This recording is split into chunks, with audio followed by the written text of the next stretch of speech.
Ya Allah. Terus bagaimana hubungan dengan anak saya yang sekolah di pesantren?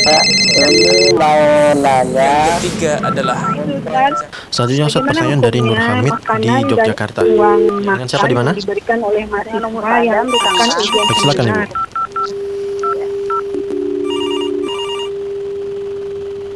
Bismillahirrahmanirrahim. Assalamualaikum warahmatullahi wabarakatuh. Alhamdulillahi wa kafa wassalatu wassalamu ala nabiyyina al-mustafa wa ala alihi wa sahbihi wa man iktafa amma ba'd. Ahlan wa sahlan para pemirsa Fatwa TV dan para pendengar dimanapun Anda berada. Senang sekali rasanya kami dapat berjumpa kembali dengan Anda di salah satu layanan live interaktif dalam program kesayangan kita tentunya, Konsultasi Islam bersama guru kita, Al-Ustadz Dr. Musyafa Ad-Darini MA Hafidhallahu Ta'ala, yang beliau merupakan salah satu dari anggota Dewan Fatwa Perhimpunan Al-Irsyad. Dan seperti biasa insya Allah dalam 1 jam ke depan adalah kesempatan untuk kita belajar bersama-sama, dan tentu kita juga akan mendengar jawaban dari berbagai pertanyaan yang telah masuk di meja redaksi kami, dan tentunya pertanyaan yang akan masuk melalui layanan telepon kami. Dan Alhamdulillah pada kesempatan kali ini telah terhubung dengan kita dari Kota Kudus, Jawa Tengah, Al-Ustadz Dr. Musyafa Ad-Darini MA Hafidhallahu Ta'ala. Ahlan wa sahlan Ustadz. Ahlan. Masya Allah. Gimana kabar Ustadz di Kudus Ustadz? Alhamdulillah bi khairin wa afiyah. Apa sudah mulai turun hujan Ustadz kayak di Jember ini Ustadz? Iya, di sini sudah mulai musim ya tidak hujan lagi ya. Iya. Sudah mulai jarang hujan. Iya, Insya Allah, Insya Allah. Semoga Ustadz dan para keluarga serta seluruh kaum muslimin selalu dalam lindungan Allah dan afiah oleh Allah. Allahumma amin. Terima kasih Ustadz telah berkenan membersami kita pada kesempatan kali ini. Semoga Allah berkahi majelis kita dan juga Allah berikan taufik untuk dapat mengamalkan ilmu yang kita dapatkan pada kesempatan kali ini. Allahumma barik Ustadz. Baik, para pemirsa Fatwa TV dan para pendengar dimanapun Anda berada, tidak lupa juga kami menyapa para pendengar yang mendengarkan siaran ini melalui berbagai radio yang tergabung aktif di Asosiasi Radio dan Televisi Islam Indonesia (ATVISI), di antaranya Radio MDFM Probolinggo, Radio Binbas Yogyakarta, Radio Sahabat Tegal, Radio Hang FM Batam, Radio Amuba Pangkal Pinang, Radio Sago FM Sumatera Barat, Radio Gema FM Bontang, Radio Al-Hikmah Banyuwangi, Radio Tuha FM Riau, dan yang terakhir Radio Mas FM Seragen. Ahlan wa sahlan para pendengar dimanapun Anda berada. Semoga Allah berikan taufik kepada kita untuk selalu menimba ilmu, dan salah satunya melalui layanan live interaktif Fatwa TV pada kesempatan kali ini.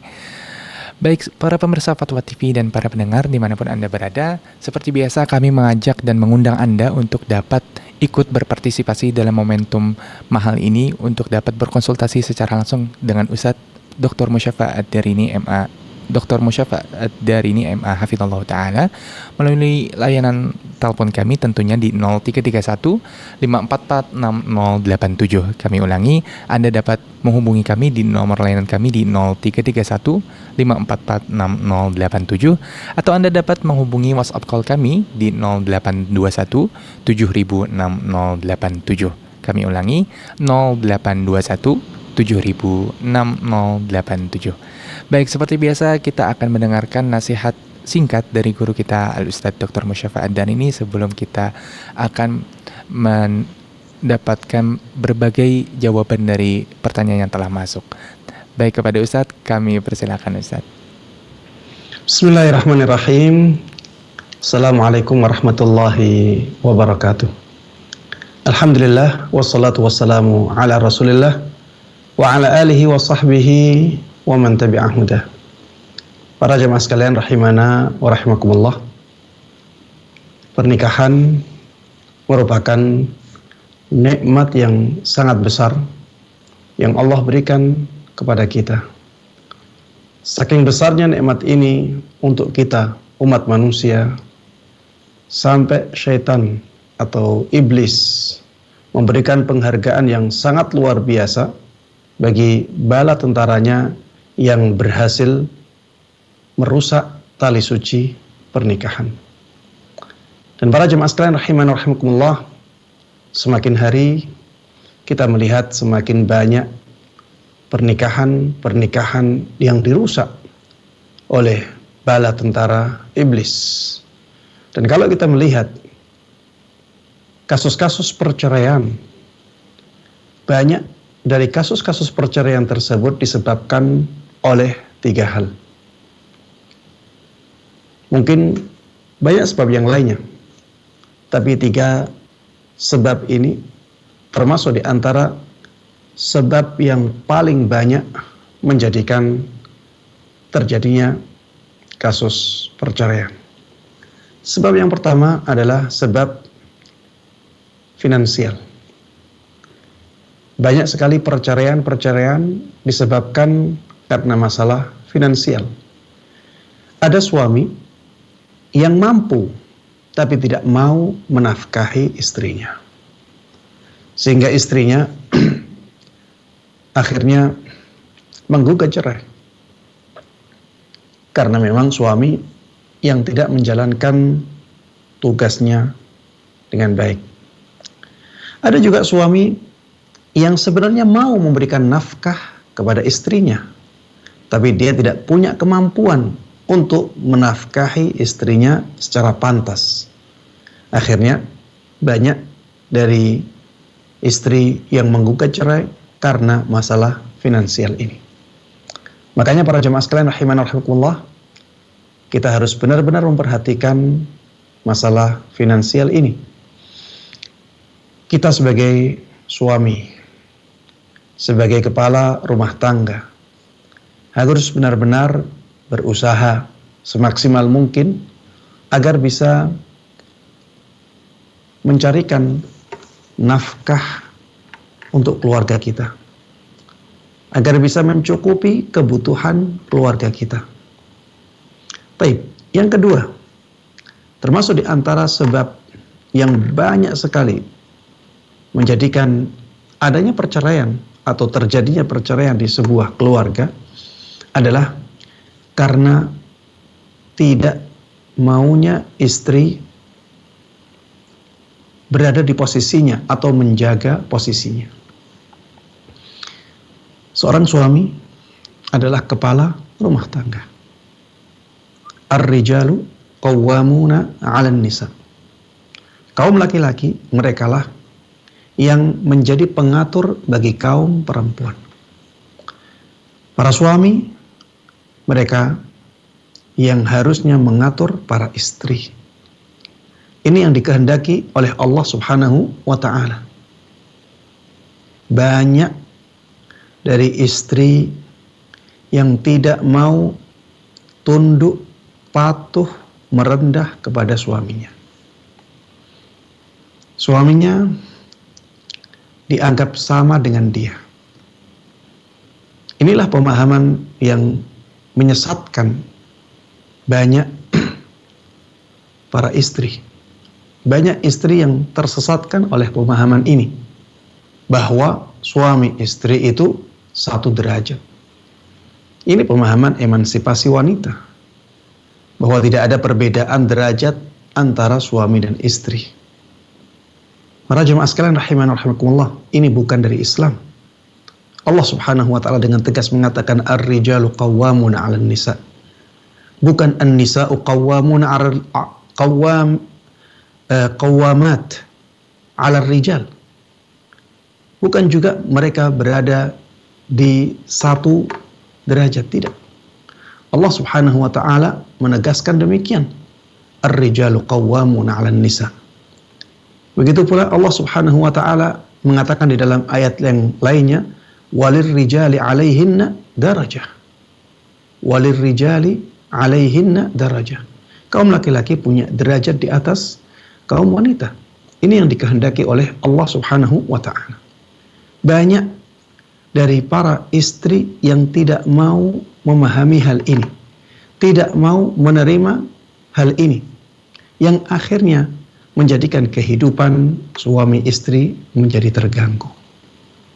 Iya, banyak dari para istri yang tidak menghormati suaminya. Akhirnya, ya, betapapun banyaknya kebaikan dan kelebihan yang ada di istri menjadi tidak terlihat di hadapan suami.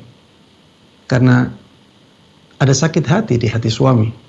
Ya, walaupun istrinya cantik, walaupun istrinya kaya, punya kedudukan yang tinggi, Tapi apabila dia tidak merendah di hadapan suaminya, maka semua kelebihan tersebut menjadi tidak terlihat oleh suami.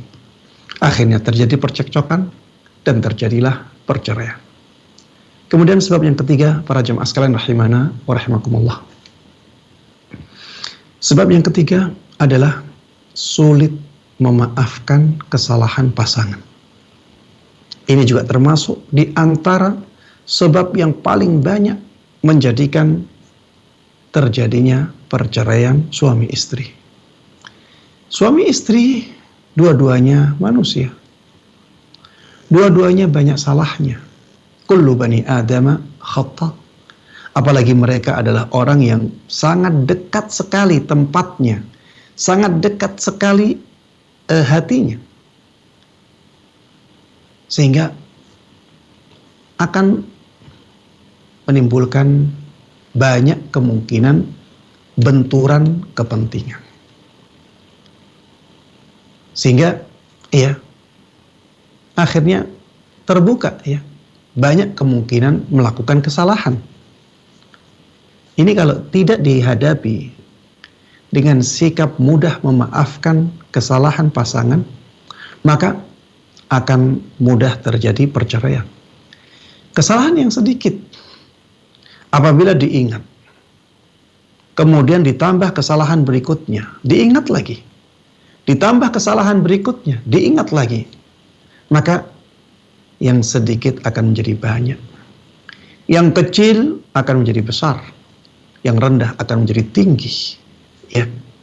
Ingatlah bahwa air banjir itu asalnya dari tetesan air hujan. Ingatlah bahwa gunung itu asalnya dari kumpulan batu-batuan kecil. Kalau misalnya kesalahan-kesalahan kecil ini tidak kita maafkan, maka akan menjadi kesalahan yang menumpuk dan besar, dan akhirnya menjadikan suami istri mudah bercerai. Maka para jemaah sekalian rahimana wa rahimakumullah, kita sebagai seorang suami, apabila kita ingin hubungan suami istri kita terjaga dengan baik, maka pikirkanlah bagaimana bisa mencukupi kebutuhan nafkah keluarga. Bagaimana agar keluarga kita bisa tercukupi kebutuhannya. Kemudian bagi para istri, sadarilah kedudukan istri. Ketika seorang wanita bersedia menjadi istri, maka itu artinya dia bersedia untuk mengisi posisi di bawah suami. Untuk mengisi posisi di bawah suami. Maka jangan sampai, kata orang Jawa, ojo kemajon. Jangan sampai terlalu ke depan, Karena yang di depan harusnya suami. Karena yang di atas harusnya suami. Jadi istri mengisi tempat istri, suami mengisi tempat suami. Tentunya sebagaimana diinginkan oleh Allah Subhanahu wa taala dalam ayatnya Ar-Rijalu qawwamuna 'alan nisa. Kemudian suami istri, jadilah dua orang yang mudah memaafkan. Istri mudahlah memaafkan suami, yang suami juga mudahlah memaafkan istri. Tidak ada dari kita yang maksum dari dosa. Tidak ada dari kita yang bebas dari kesalahan. Bahkan setiap hari kita akan melakukan kesalahan. Dan orang yang ada di paling dekat dengan kita, dialah yang biasanya terkena atau terpengaruh oleh kesalahan kita. Demikian para jemaah sekalian rahimana wa rahimakumullah yang bisa Ana sampaikan dalam pesan singkat, mudah-mudahan bermanfaat. Amin amin ya rabbal alamin. Sallallahu wasallam wa baraka ala nabiyina Muhammad wa ala alihi wa sahbihi wa man tabi'ahum bi ihsan ila yaumiddin. Alhamdulillahirabbil alamin. Alhamdulillah, jazakallah khairan wa barakallahu fikum Ustaz atas untayan nasihat singkatnya. Semoga kita tercerahkan bagi para pemirsa dan juga para pendengar dimanapun mereka berada. Allahumma amin.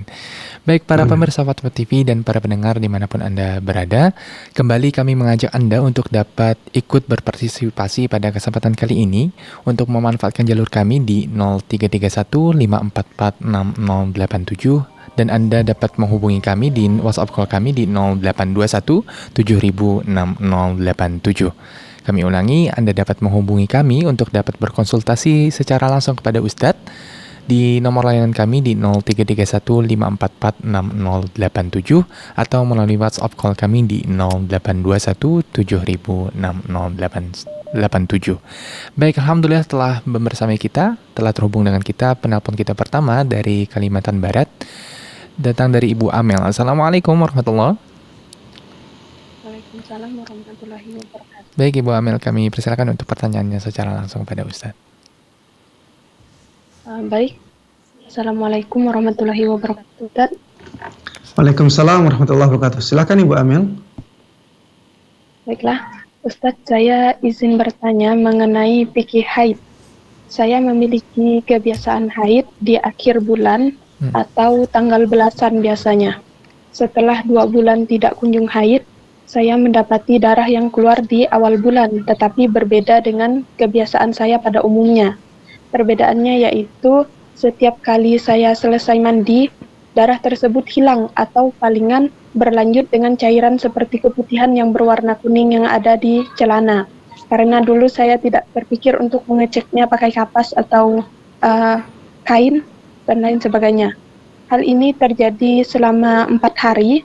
Rasa nyeri seperti nyeri haid itu saya rasakan, tetapi jika saya ada perjalanan saja. Sedangkan kalau nyeri haid yang biasanya saya rasakan, itu baik melakukan perjalanan atau tidak, tetap ada rasa nyerinya, Ustaz. Kemudian yang membuat saya ragu apakah itu haid atau bukan juga pada bulan yang sama, di bulan tersebut, di akhir bulan, yaitu pada jadwal haid saya biasanya, saya keluar darah haid lagi yang seperti biasanya saya alami pada saat haid. Apakah yang 4 hari itu termasuk darah haid juga, Ustaz? Kejadian ini di tahun lalu, saya tidak mengkodok puasa saya karena pada saat itu saya tetap lanjut sholat dan puasa karena saya khawatir. Karena saya khawatir itu bukan darah haid, melainkan cuma darah rusak. Mohon penjelasannya, Ustaz. Assalamualaikum warahmatullahi wabarakatuh. Waalaikumsalam warahmatullahi wabarakatuh. Ya, yang saya pahami dari pertanyaan, mohon maaf ya, ada beberapa kata-kata yang tidak jelas di studio kami. Tapi Ana memahami secara global ya bahwa Ibu Amel punya kebiasaan haid di akhir bulan. Tapi di suatu bulan tertentu Ibu Amel kedatangan darah ya di pertengahan bulan ya. Dan darah ini apakah dianggap haid ataukah tidak? Tapi ada hal-hal yang menjadikan Ibu Amel ragu ya bahwa darah itu haid ya. Ragu bahwa darah itu haid. Di antara indikasi-indikasi yang menunjukkan itu yang saya tadi pahami dari pertanyaan. Yang pertama, datangnya tidak di waktu kebiasaan. Karena biasanya di akhir bulan, ya ternyata itu di pertengahan bulan. Kemudian yang kedua, ya nyeri-nyerinya juga tidak seperti nyeri ketika akan datang haid, ya. Kemudian yang ketiga tadi disebutkan ternyata di akhir bulan datang haid lagi atau datang darah lagi. Yang darah tersebut ya sesuai dengan kebiasaan dia, kemudian nyeri-nyerinya juga tanda-tandanya juga sesuai dengan yang biasanya. Apakah darah yang datang di waktu sebelumnya itu yang tidak di hari biasanya ini dihukumi haid ataukah tidak? Wallahu ta'ala alam. Apabila melihat indikasi-indikasi tadi, maka darah yang keluar di selain hari biasanya itu tidak dianggap darah haid, ya, tidak dianggap darah haid, tapi dianggap darah rusak atau istihadah. Kenapa? Ya karena indikasi-indikasi tadi. Yang pertama, keluarnya tidak di hari kebiasaan haid, ya. Yang kedua tadi ya, ternyata tanda-tanda keluarnya haid tidak ada pada dia, ya. Kemudian yang ketiga ternyata di akhir bulan di waktu biasanya dia haid datang darah haid, ya. Sehingga ini indikasi-indikasi yang kalau disatukan menjadi kuat ya untuk mengatakan bahwa darah yang datang di selain hari haid itu bukanlah darah haid, tapi darah istihadah. Ya, sehingga kalau misalnya ya di hari-hari itu ternyata ibu Amel meninggalkan sholat, maka berarti di hari-hari itu sholat di hari-hari itu harus diqadha. Ya, karena sekarang sudah terbukti bahwa itu bukan darah haid. Ya, demikian. Wallahu ta'ala a'lam. Masya Allah, jazakallah khairan Ustaz atas jawabannya, semoga dapat dipahami oleh saudari kita Ibu Amel dari Kalimantan Barat tadi. Baik, berlanjut ke penelpon selanjutnya, penelpon kedua kita dari Mojokerto. Assalamualaikum Ibu Ayunda. Waalaikumsalam. Baik Ibu, kami persilakan untuk pertanyaan secara langsung kepada Ustaz. Assalamualaikum warahmatullahi wabarakatuh. Waalaikumsalam warahmatullahi wabarakatuh. Semoga Allah selalu melindungi Ustadz beserta keluarga. Amin. Saya yang ingin saya tanyakan, saya dan suami ini mulai belajar mengenai manhaj salaf, Ustadz. Nah, yang ingin saya tanyakan, kami ini apakah memiliki kewajiban untuk menuntut ilmu dari hanya dari asatidz yang bermanhaj salaf juga?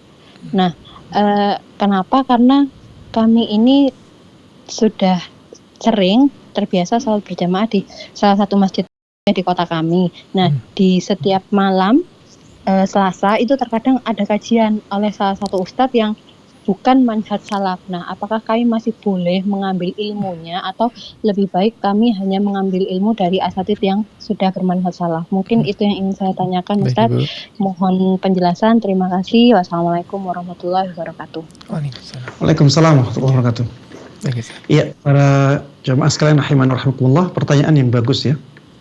Jadi ibu yang bertanya tadi baru mengenal manhaj salaf ya, dan terbuka hatinya untuk menerima manhaj salaf dan menerapkannya dalam kehidupan ya, dan ini merupakan nikmat yang sangat besar yang Allah berikan kepada ibu yang bertanya tadi bersama suaminya, karena dengan manhaj salaf itulah kita bisa mendapatkan surga Allah Subhanahu wa ta'ala. Manhaj salaf itulah manhaj ahlus sunnah wal jamaah. Itulah manhaj yang diridai oleh Allah Subhanahu wa ta'ala dan Rasulnya. Kembali kepada pemahaman para sahabat Nabi Sallallahu Alaihi Wasallam dalam mengambil agama, dalam menerapkannya, dan dalam menyebarkannya. Ketika seseorang sudah mendapatkan nikmat yang sangat besar ini, maka harusnya bersyukur. Harusnya benar-benar bersyukur kepada Allah Subhanahu wa ta'ala dengan syukur yang sebenar-benarnya. Dan di antara bentuk syukur kita kepada Allah Subhanahu wa ta'ala dari nikmat hidayah sunnah ini atau berada di atas manhaj salaf adalah belajar. Belajar agama lebih dalam, lebih semangat, lebih intensif, ya, lebih rutin. Dan belajarnya jangan ke sembarang ustadz, jangan ke sembarang ulama, ya, jangan ke sembarang rujukan agama, karena kita masih pemula, masih belum punya filter yang kuat, ya, kita masih awam.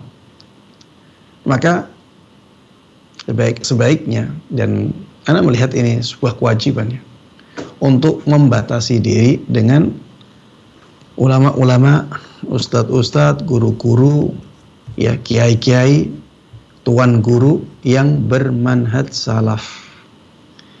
Ya, kenapa demikian? Karena kita baru belajar, ya, kita baru belajar. Kalau kita ibaratkan orang yang baru belajar manhaj salaf itu masih di tingkatan SD, masih di tingkatan SD, dan guru-guru yang lainnya itu sudah di tingkatan SMA atau S1.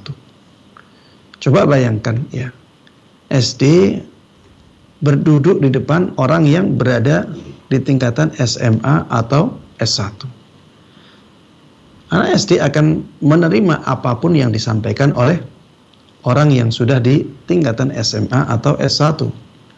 Dan anak SD itu akan selalu takjub ya dengan apa yang dilihat oleh dia dari orang yang jauh di atasnya. Walaupun ya kata-kata yang disampaikan oleh orang yang ada di S1 atau di SMA itu kata-kata yang salah, anak tetap menganggap itu sesuatu yang luar biasa, sesuatu yang baik ya. Maka di sini pentingnya kita memfilter ustadz-ustadz kita. Kita memilih ustadz-ustadz yang benar-benar bermanhaj salaf untuk keselamatan kita. Memang ya, nantinya ustadz-ustadz tersebut juga bisa saja terjatuh ke dalam kesalahan ya. Karena ustadz-ustadz yang bermanhaj salaf ya bukan malaikat ya. Mereka juga manusia. Mereka juga melakukan kesalahan-kesalahan. Tapi apabila kita sudah memfilternya, sudah memilih dengan cermat, dengan hati-hati, maka apabila ada kesalahan, kesalahannya sudah bisa sudah lebih sedikit atau jauh lebih sedikit. Bisa diminimalisir ya. Berbeda kalau dari awal kita tidak hati-hati ya. Kalau dari awal kita tidak hati-hati dalam memilih rujukan ilmu agama, maka kemungkinan salahnya sangat banyak dan sangat besar sekali.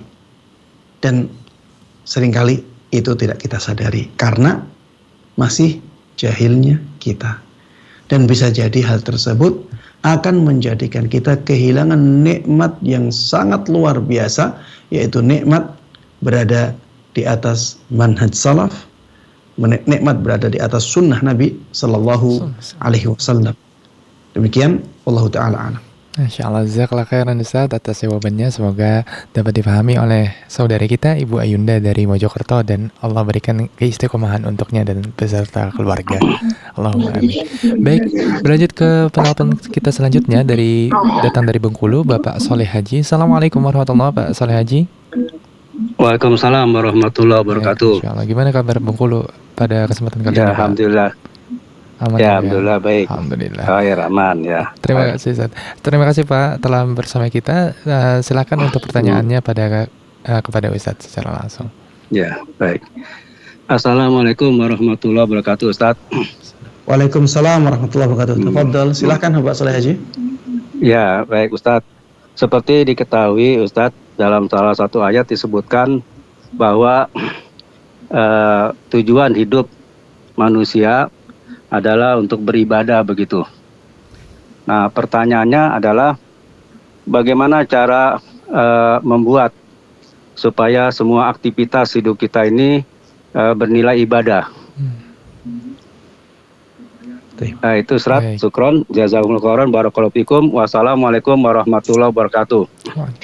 Waalaikumsalam warahmatullahi wabarakatuh. Masya Allah, ya, pertanyaan yang sangat bagus sekali. Tadi disebutkan bahwa kita tidaklah diciptakan kecuali untuk tujuan beribadah kepada Allah Subhanahu wa ta'ala. Wa ma khalaqatul jinna wal insa illa liya'budun. Kata Allah Subhanahu wa ta'ala, aku tidaklah ciptakan jin dan manusia kecuali agar mereka beribadah kepadaku. Ibadah ini para jemaah sekalian rahimana wa rahimakumullah bisa jadi ibadah yang memang asalnya ibadah. Ibadah yang bentuknya ibadah. Seperti sholat, ya, zakat, puasa, haji, iktikaf, ya, dan seterusnya. Ini memang ibadah, ya. Dan ibadah ini bisa jadi dari sesuatu yang asalnya bukan ibadah, ya. Sesuatu yang asalnya bukan ibadah, tapi karena niat yang mulia akhirnya mendatangkan pahala, ya. Akhirnya mendatangkan pahala. Ini seperti apa? Seperti tidur. Tidur pada asalnya bukan ibadah, tapi ketika tidur itu dilakukan dengan niat yang mulia, ya. Misalnya dia tidur, niatnya adalah untuk membantu dia dalam melakukan ibadah setelah itu. Dia tidur niatnya agar nanti ketika sholat malam tidak ngantuk. Dia tidur, niatnya agar nanti ketika sholat subuh bisa menjalankannya dengan baik. Ya, ini tidur yang bernilai ibadah. Tidur yang mendatangkan pahala dari Allah Subhanahu wa ta'ala. Makan, ya. Ini bukan ibadah makannya. Makan pada asalnya bukan ibadah. Tapi kalau diniati dengan niat yang mulia, maka makan bisa bernilai ibadah. Makan bisa mendatangkan pahala. Seperti misalnya kita makan, niat kita agar kuat dalam menjalankan kewajiban-kewajiban yang dibebankan kepada kita.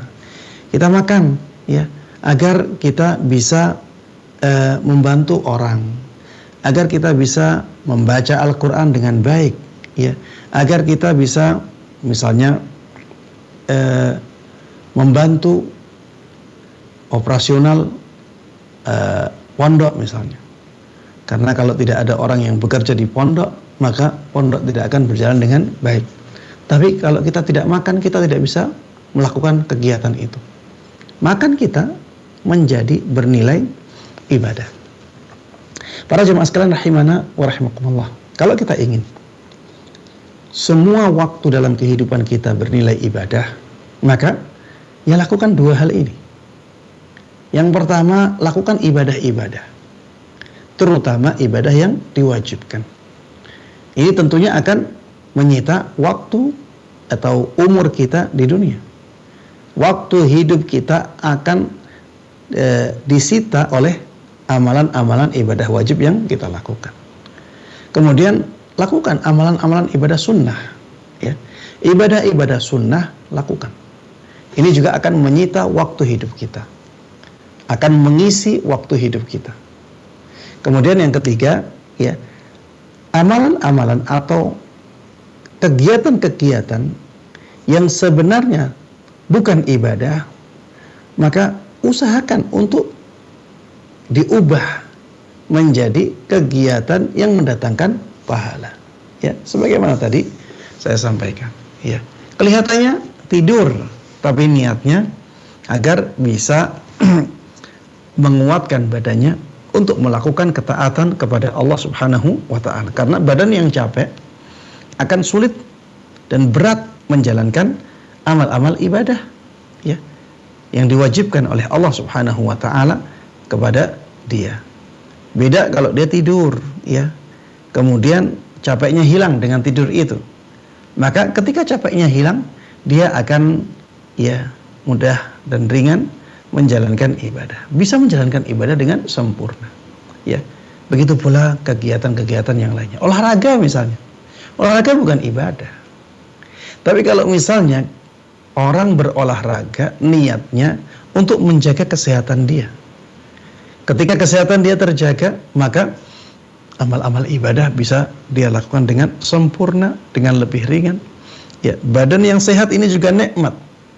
Jadi orang berolahraga ketika niatnya adalah untuk menjaga nikmat kesehatan, ini juga bernilai pahala, ya. Dan begitu seterusnya para jemaah sekalian rahimana wa rahimakumullah, ya. Hal-hal yang masuk dalam ranah ibadah, ya, lakukan sebaik mungkin, lakukan sebanyak mungkin, lakukan semampu mungkin. Adapun hal-hal yang sebenarnya bukan ibadah, maka niati, ya, dengan niat yang mulia. Demikian wallahu taala alam. Insyaallah. Jazakallah khairan Ustaz atas jawabannya, semoga dapat dipahami oleh saudara kita Bapak Soleh Haji dari Bengkulu tadi. Baik, berlanjut ke penelpon kita keempat pada kesempatan kali ini, datang dari Jakarta Timur dari Ummu Sakinah. Assalamualaikum. Waalaikumsalam warahmatullahi wabarakatuh. Baik, Afwan Ustadz dengan Ana, ya, Ummu Sakinah, semoga Ustadz selalu dilindungi Allah Azza wa Jalla, penuh kesehatan, keselamatan, limpahan rezeki, amin amin Allahumma amin. Afwan Ustadz, Ana ingin bertanya, ada bank syariah, dia tuh mengeluarkan produk untuk mewujudkan impian emas tanpa cemas gitu. Jadi Ana mau bertanya, ada skemanya gitu. Ada bayar di DP depannya berapa, terus nanti bulanannya berapa, terus apa namanya, pilih yang berapa tahun gitu. Tapi fix harganya, misalnya harganya 100 juta. Nah, itu nanti dibagi, udah dihitung lah mungkin keuntungannya, Ana juga kurang paham. Itu kira-kira boleh nggak Ustadz, Ana misalnya mau ngambil tuh, niat Ana tuh ngambil misalnya untuk yang 2 tahun gitu, buat berangkat haji gitu. Boleh nggak Ustadz kayak gitu? Insyaallah dipahami Ustaz ya dari pertanyaannya. Ada di awal-awal tadi ada suara yang kurang jelas ya. Apa bisa diulang lagi Ummu Sakinah untuk pertanyaannya di awal? Ya. Baik. Begini Ustadz, ada bank syariah mengeluarkan produk untuk bisa membeli emas. Sekarang kan harga emas turun naik Ustadz. Ana berniat nih pengen beli, tapi caranya. Nah, sudah. Berarti ini emas tapi dijual dengan kredit. Iya. Oh, tapi harganya fix setiap bulannya itu segitu gitu. Iya, sudah bisa sampai. Ada bayaran saudara. Ya, para jamaah sekalian rahimana wa rahimakumullah. Ya, terima kasih kepada Ummu Sakinah yang mengajukan pertanyaan, dan Ana mohon maaf ya karena malam ini memang ada sedikit gangguan jaringan sehingga ada beberapa kata yang kurang jelas, tapi alhamdulillah tadi sudah diulangi dan sudah jelas di studio kami. Jadi pertanyaannya, bank syariah mengeluarkan produk jual beli emas secara kredit. Ya, dengan harga yang fix. Apakah dibolehkan ataukah tidak? Wallahu ta'ala alam, pendapat yang paling kuat dalam masalah ini adalah pendapat yang mengatakan tidak boleh. Dan ini pendapat mayoritas ulama ya dalam 4 mazhab. Mayoritas ulama dalam 4 mazhab. Jadi ini pendapat mu'tamad dalam 4 mazhab yang terkenal. Mazhab Abu Hanifah, mazhab Malik, mazhab Syafi'i, dan mazhab Ahmad mengikuti pendapat ini, bahwa jual beli emas ya dengan komoditi riba yang lainnya itu harus kontan, harus cash, tidak boleh kredit ya, tidak boleh dikreditkan emas itu ya, karena di sini jual belinya emas dengan apa? Dengan uang. Jadi dua-duanya sama-sama komoditi riba yang sama ilatnya ya, sama ilatnya, jenisnya beda, yang satu emas, yang satu uang, jenisnya beda tapi ilatnya masih sama, yaitu ats-tsamaniyah. Dua-duanya merupakan sesuatu yang menjadi standar harga ya, sesuatu yang menjadi standar harga. Maka ketika diperjualbelikan harus kontan. Ketika diperjualbelikan harus kontan. Emasnya sekarang diterima, maka uangnya pun sekarang diterima. Harus satu majelis. Saya tidak katakan harus satu waktu ya, tapi harus satu majelis, karena bisa jadi dalam satu majelis ini ada jeda waktunya ya, ada jeda waktu. Tapi kalau selama masih satu majelis itu masih dibolehkan. Misalnya jeda waktu gini, emas diserahkan, kemudian orang tersebut baru mentransfer uang ke rekening penjual. Dan transfer uang ini mungkin memakan waktu 2 menit, 3 menit ya, atau 5 menit, atau kalau lagi terjadi gangguan jaringan mungkin bisa sampai setengah jam. Selama mereka masih dalam satu majelis belum berpisah, maka seperti ini tidak ada masalah. Atau bisa jadi orang beli emas, kemudian pengambilannya ada antrean ya.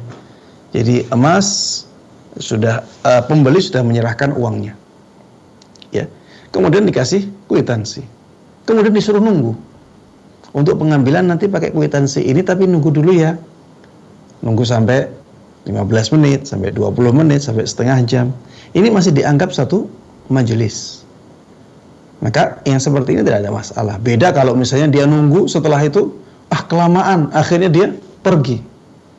Ini majelisnya sudah habis ya, sudah hilang. Maka tidak boleh yang seperti ini. Tapi kalau dia masih nunggu di situ, ya, dia dengan sabar, ya, menunggu gilirannya untuk ngambil emas, ya, maka ini masih dianggap satu majelis, ya. Kalau yang seperti itu dibolehkan. Kalau tadi yang ditanyakan jelas ya, emasnya diambil, setelah itu uangnya dicicil, ya, uangnya dicicil, maka tidak boleh. Ada juga sekarang emasnya tidak diambil, pembayarannya dicicil. Ini juga tidak boleh ya, emasnya nggak diserah terimakan secara langsung, berarti emasnya nggak kontan, ya, uangnya juga nggak kontan, uangnya dicicil. Maka yang seperti ini juga, ya, ini melanggar kaedah-kaedah dalam jual beli riba atau jual beli komoditi ribawi, ya.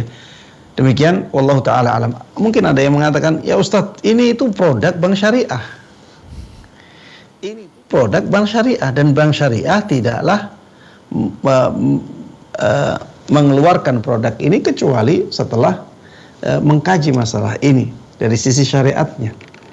Maka ya jawabannya, ya kita menghormati ya ijtihad mereka, kita menghormati pendapat mereka, tapi ya kita juga harus melihat ya para ulama di zaman dulu bagaimana. Kita bisa bayangkan pendapat muktamad dalam 4 madhab melarang. Pendapat muktamad dalam 4 madhab melarang ya transaksi yang seperti ini. Maka kita lebih menghormati pendapat muktamad dalam 4 madhab ini, karena mereka ya jauh lebih mengerti tentang ilmu agama daripada orang-orang yang setelahnya, ya. Dan pendapat ini lebih hati-hati, ya. Pendapat 4 madhab ini lebih hati-hati daripada pendapat yang membolehkan, yang sering kali yang membawa adalah orang-orang belakangan, ya. Wallahu taala a'lam. Baik, Ustaz, jazakallah khair wa barakallahu fikum atas jawabannya. Semoga dapat dipahami oleh kita semua, dan bilkhusus untuk Ummu Sakinah dari Jakarta Timur tadi. Baik, berlanjut ke penelpon selanjutnya, penelpon kelima pada kesempatan kali ini dari Ibu Hamba Allah di Malang. Assalamualaikum warahmatullahi wabarakatuh. Waalaikumsalam warahmatullahi wabarakatuh. Assalamualaikum Ustaz. Waalaikumsalam warahmatullahi wabarakatuh. Ya, silakan. Semoga Ustaz dan seluruh kru dan seluruh Ustaz sunnah dipanjang umur, sehat barokah. Amin. Baik, Ibu, silakan pertanyaannya. Ini Ustaz, bagaimana seharusnya seorang istri bersikap? Suami menalak satu dan mengeluarkan istri dari rumah yang dikontrak orang tua istri. Sebelumnya suami nggak mau ngajak bicara istri. Saat ditanya nggak ada masalah apa-apa, tetapi suami langsung menalak satu istri saat istri lagi datang bulan, Ustadz. Dan sampai saat ini tidak ada komunikasi dari suami, dan suami tersebut selama masa iddah belum memberi nafkah. Bagaimana seseorang istri harus bersikap? Jazakallahu khairan dari hamba Allah. Jadi masa iddahnya sudah selesai. Terima kasih Ibu atas pertanyaannya. Silakan Ustaz. Belum habis. Belum habis. Baik. Ya, para jemaah sekalian rahimakumullah. Ya, kita ikut bersedih ya atas kejadian yang dialami oleh Ibu penanya. Mudah-mudahan Allah Subhanahu wa taala segera memperbaiki hubungan ya keduanya, ya, antara ibu penanya dengan suaminya.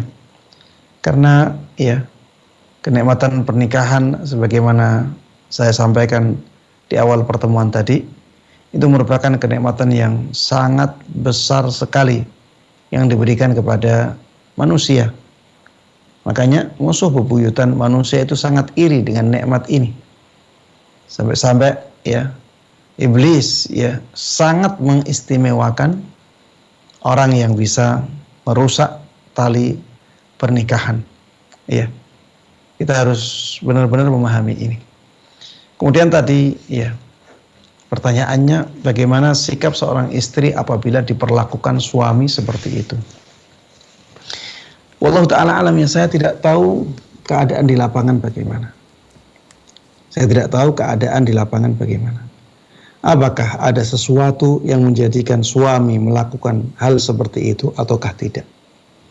Kalau misalnya ya seorang suami melakukan seperti itu karena latar belakang tertentu, karena ada kasus-kasus setelahnya yang menjadikan dia melakukan seperti itu, yaitu antara dia dengan Allah Subhanahu wa ta'ala. Ya. Kalau misalnya dia melakukan hal tersebut ya karena alasan yang kuat, ya mudah-mudahan Allah Subhanahu wa ta'ala ya tidak menganggapnya berdosa. Ya, karena dia melakukan sesuatu karena alasan yang dibenarkan oleh syariat. Tapi ya kalau tidak seperti itu, ya maka tentunya suami yang demikian adalah suami yang melakukan kezaliman. Dia akan mempertanggungjawabkan dosanya di hadapan Allah Subhanahu wa ta'ala. Karena Rasulullah Sallallahu Alaihi Wasallam dalam sebuah sabdanya mengatakan, istausu bin nisa'i khaira. Ya, istausu bin nisa'i khaira. Perlakukanlah istri-istri kalian itu dengan baik. Ya, perlakukanlah istri-istri kalian itu dengan baik. Ini perintah. Dan pada asalnya perintah menunjukkan hukum wajib. Kemudian Islam juga menganjurkan agar para suami itu benar-benar memuliakan istrinya.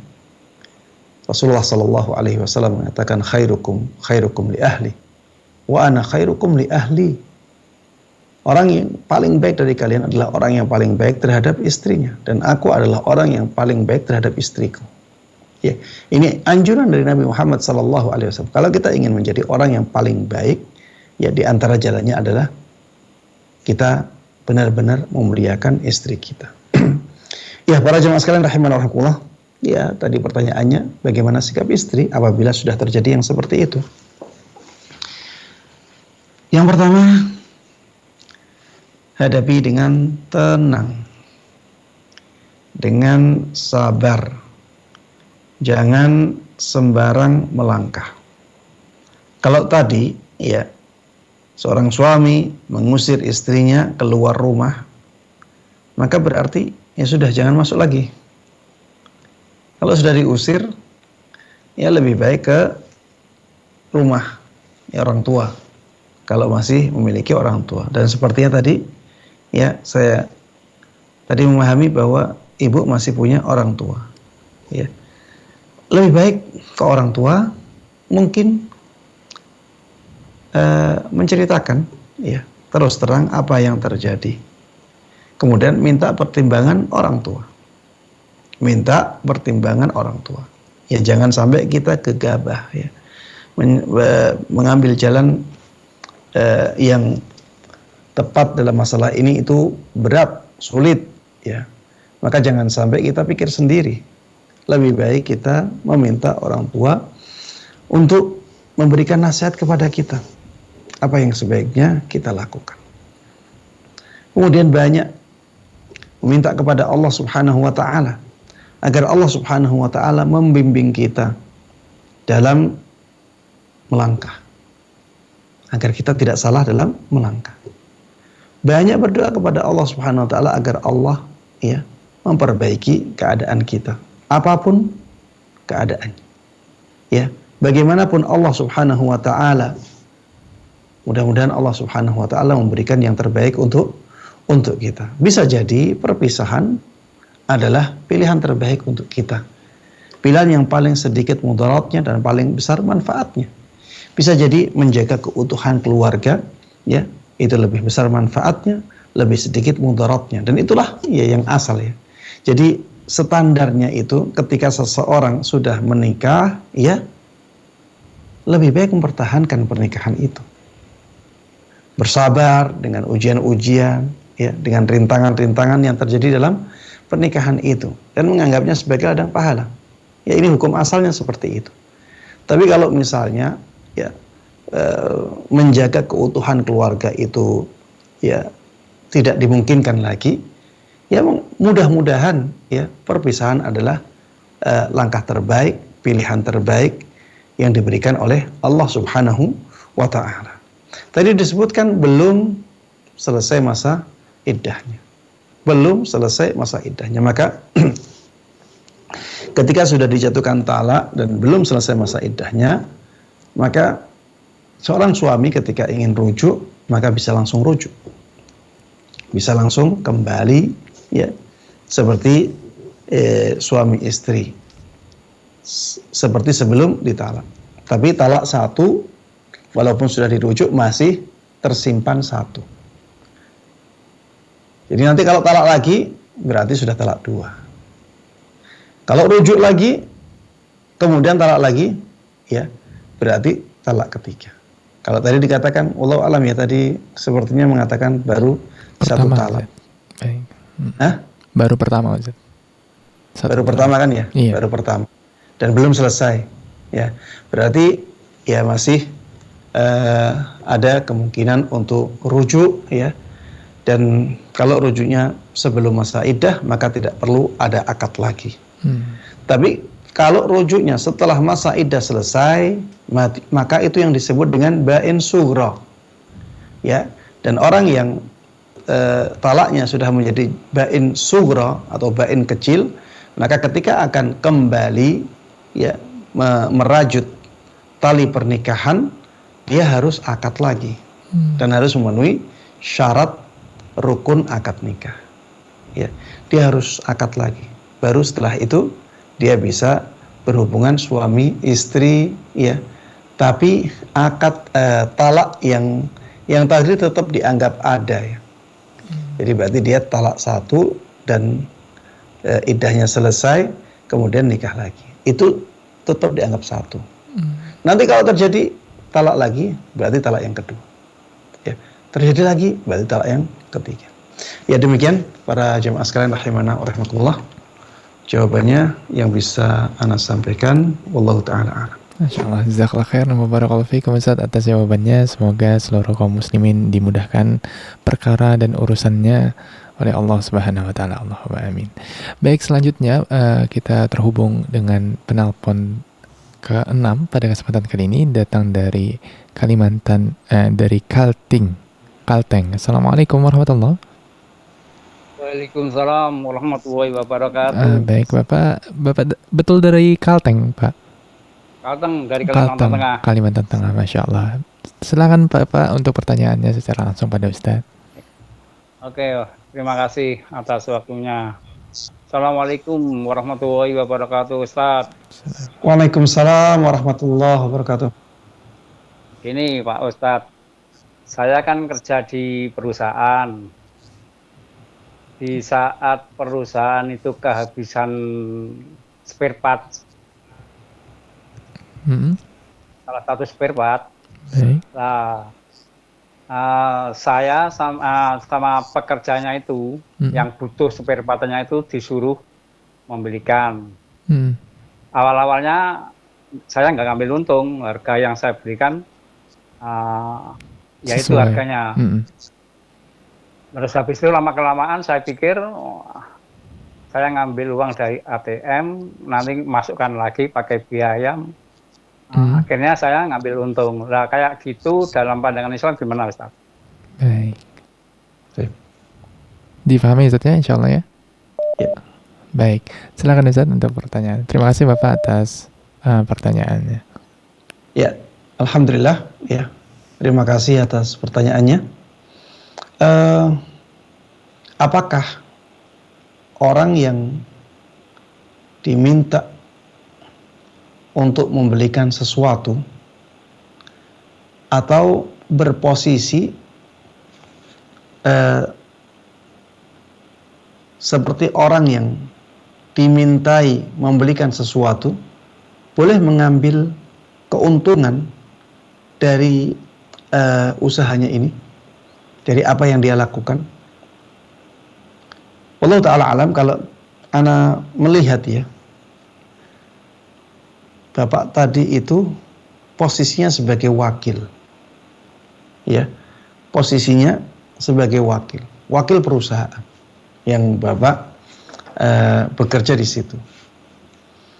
Dan wakil itu, ya, dia tidak boleh melakukan sesuatu yang tidak diinginkan oleh orang yang mewakilkannya atau orang yang menjadikannya sebagai wakil.